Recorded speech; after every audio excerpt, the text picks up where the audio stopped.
customers. Maybe you have a staff for the smaller than that customers, but at least that visibility must be there. There's a saying in our industry which says, "Jo dikhta hai, wahi bikta hai. Nahi dikhta hai, nahi bikta hai." If you are not seen, you are not sold. It's period. You go to any, like all of you would go as a customer. If you go to any shop, you'll find a lot of merchandising happening. Why? Because every company, whether it's Ariel, Surf, they want to make visibility of their product. But unfortunately, Bhatia ji never was visible to me. I know him, at the back of my mind, I know. A couple of times I would have called him also, should I take it or not? But if he could have come just as a friend, meet me once in a month, I would be happy. As a customer, I won't feel, why is he intruding in my time? And he need not come with an excuse. He can in fact come with I can then look at him as he's a person who is really concerned about me. He's asking me, what is the growth of my portfolio? Do you want to get rid of this? Do you want to do this? You do that kind of interaction, like we go to every shop once in fortnight, once in a month. Not only you do with your existing customers, you must also do it with your lost customers. Because sometimes you would have lost big customers and you would have, in our terminology we call it TKC, or try karke chhod diya. But these are the guys, you never know that he is happy with the next supplier. I give example of Coke and Pepsi. There are a lot of restaurants who either sell only Coke or only Pepsi or only, so as a Bisleri guy or even as a Coke guy, I keep going every time. It doesn't matter, because there will be some chance my other competitor will give me when he'll do a blunder. And in this business, educated customers have a lot of expectations. Even some small mishap, they will make it look at to you as a blunder. तुमने मुझे ये remind नहीं किया कि I know I have to pay a penalty. I know as a customer to your business, I pounce upon some of the agents because they commit blunders to me. But in their parlance, they may not be doing a blunder. They may be saying, क्या हो गया? छोड़ दिया.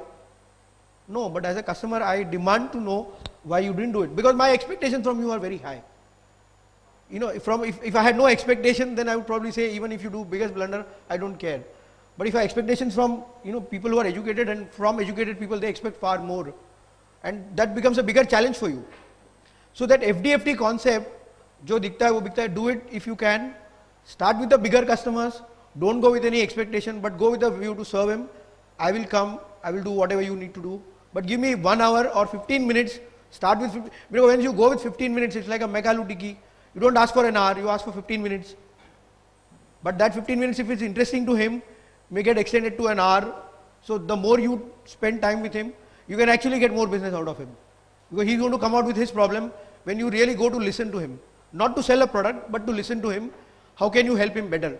So that his portfolio becomes much better, and he sees that your intervention, your visit has given him more. So that much respect you get, and he will offer you, of course, I'm sure they all offer you tea, coffee and all, but the kind of respect they will develop for you is amazing. So that's one concept, which I thought. The other concept, if I have time, please. is what I heard my co-panelists say, get into the shoes of a customer. There's a very powerful concept called consumption process. Now, most of us are looking at only how we are selling it. We are only selling a product, but the customer is not buying a product. Customer is really buying what is going to him out of that product. He's not buying that product from you. He's going to buy what is going to happen, what is the outcome of that product. He is buying that. Here is the biggest gap. We sell products and he thinks, what is it that I'm going to get out of that? So there is something called a consumption process, which goes beyond selling, a product. So I actually had a slide with an example. You really need to put your shoes into, yourself into shoes and try to visualize what all the customer goes through before buying, during consuming, and after consuming, what he goes through. And there is a matching process which you call it as a provision process. If your provision process is misaligned with this consumption process, then you are bound to run into customer dissatisfaction. All of you would be agreeing with me that only 2% of the customers complain.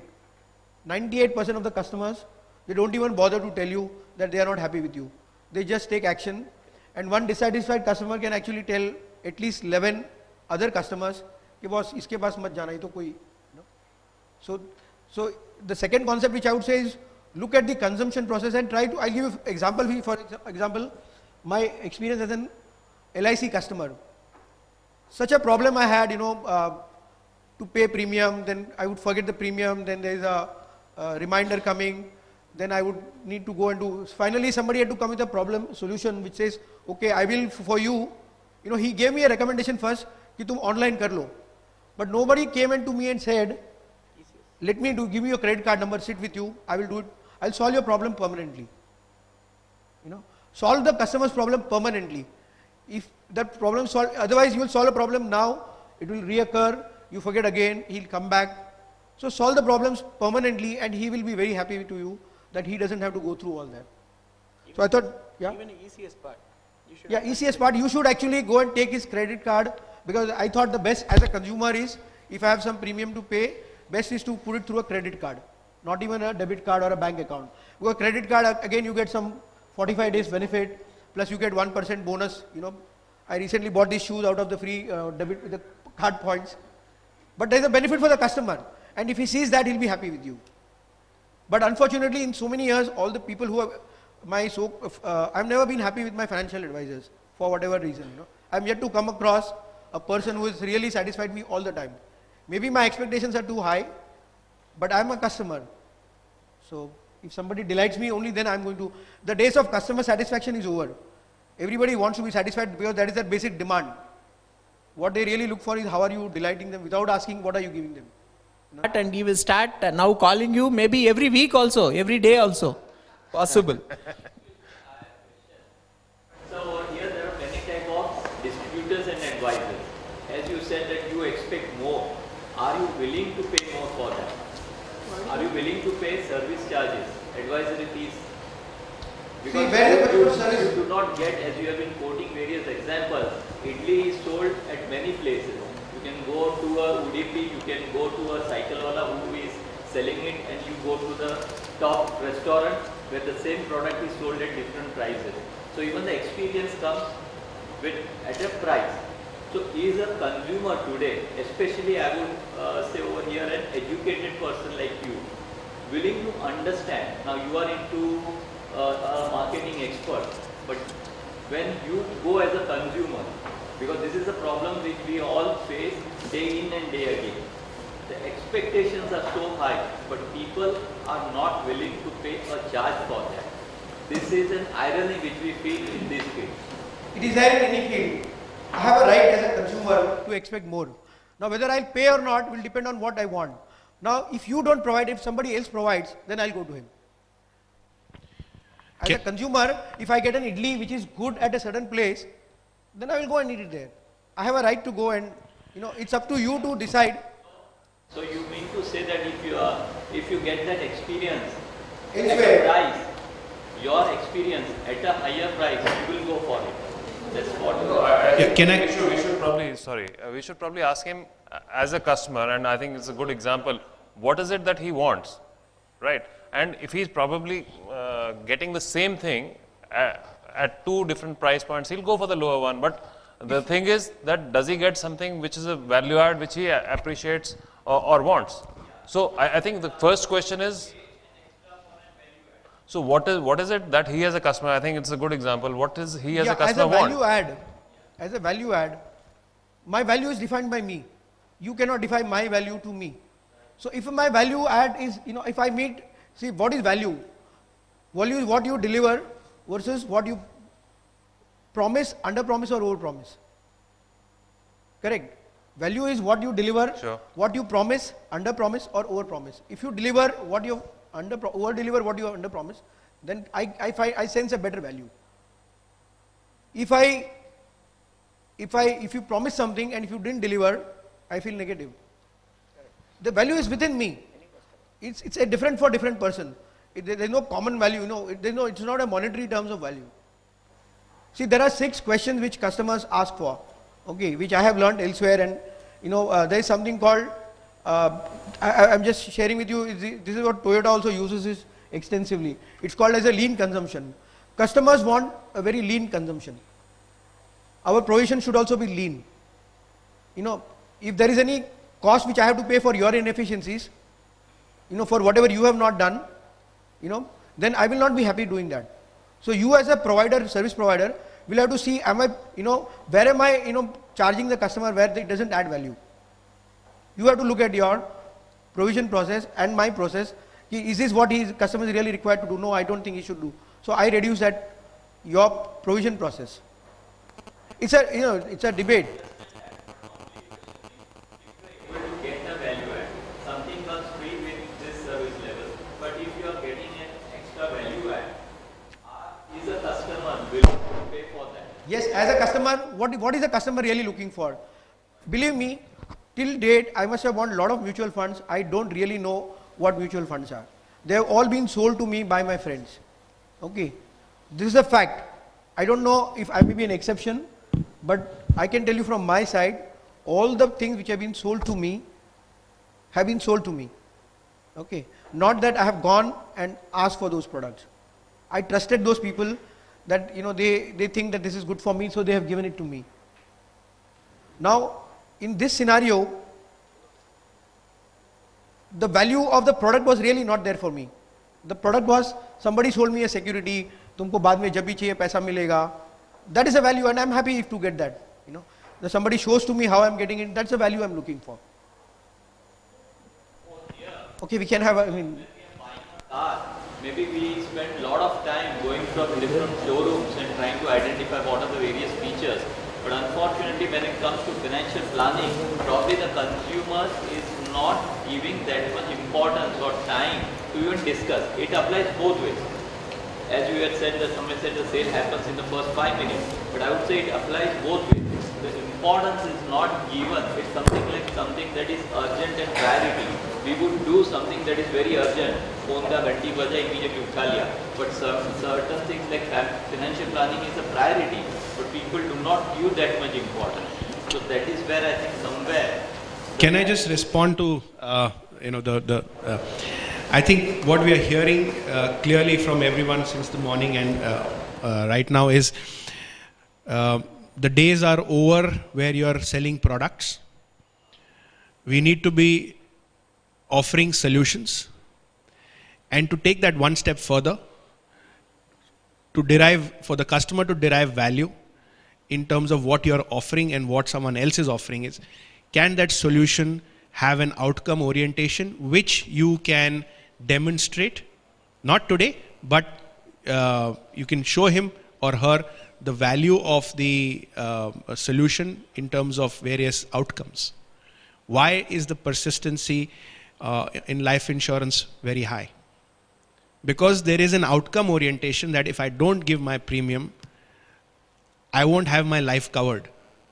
Have any of us made that effort and said that if I stop my SIP or my customer stop my SIP, my retirement would be in jeopardy?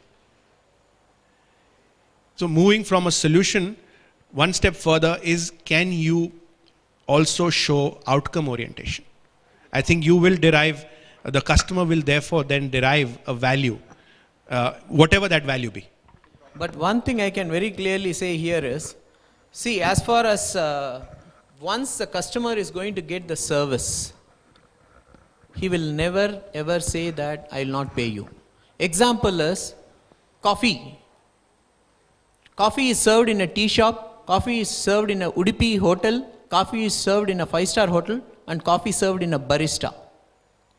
All come from what is the base, what is the requirement for that, how these people prefer coffee with the same coffee bean. But it is prepared in a different way, hygienic way, etc., etc. Whoever wants what type of coffee, if a person, you ask a person, if you are asking a person who is having a coffee in a tea shop to pay barista coffee price, will he pay you? He will never pay you. So you have to approach a person who is having coffee in a barista shop. That kind of guy, if you are going to show your value add to him, definitely he will pay you. I'm 100% sure. I have experience myself with that. Because when a customer has come to my own office, he asks, why should I pay you? I said, sir, sorry sir, I didn't know that you are the person who's having coffee at tea shop. Immediately, what is that? Then I started explaining him. I sell barista coffee and you are asking me to supply tea shop coffee. I can't do that. He understood and now he is still, even today, he is my customer. It's all depend. It's debatable. Again, let us go ahead and take out the other points. Definitely we have time for the question and answer session. We'll get back to you again. And thankful to you to telling a new term to me in BKC about TKC. Try करके छोड़ दिया. That's a good one. Then I'd like to hear from Uday ji about people normally what they do is they go either for RD and other things. See, now there are 20 crore RD, whereas only 65 lakh SIPs. What can be done to tap that money to this pool? I think this was spoken about as well, and again I bring everyone's attention to the point. What is it that the customer is buying when he is placing his money in an RD?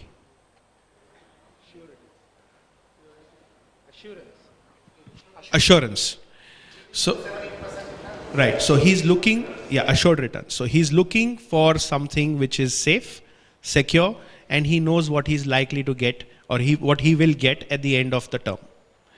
So so most of us, when we approach a customer is, and this was spoken about in the morning as well, is when people think of mutual funds, the first thing that comes to mind is risk, because all we have offered clients is equity.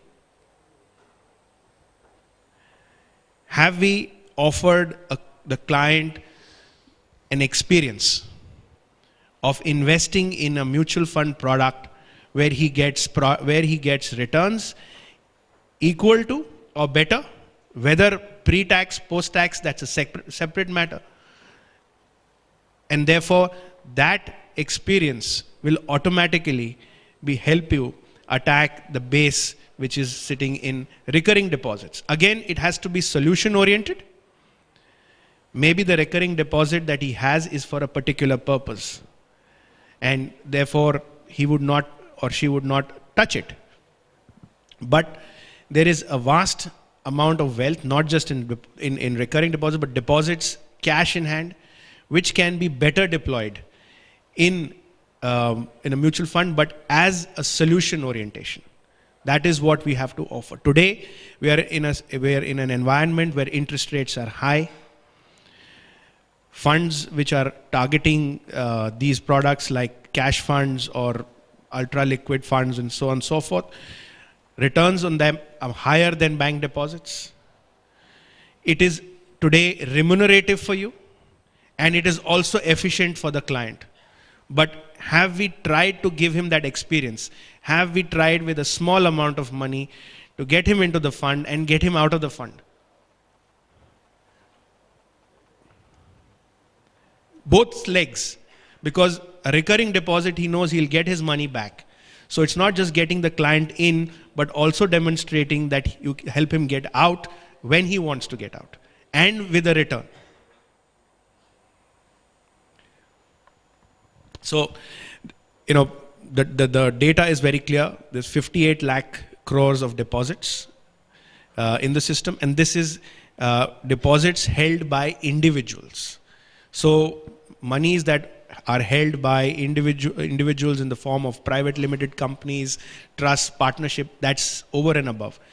In the name of individuals in scheduled commercial banks, the base is 58 lakh crores, has grown at 4 times in the last 10 years. Cash in hand last year grew by 11 lakh crores, which means currency in circulation. So people are holding cash. Deposits last year grew only 6.6 lakh crores. So there is a lot of money, there is wealth being generated. In fact, I was talking earlier before the session started with Nikhil Mehta. He said he took to task someone in his office because one of his clients has recently bought a BMW and has also bought a bungalow on Carmichael Road.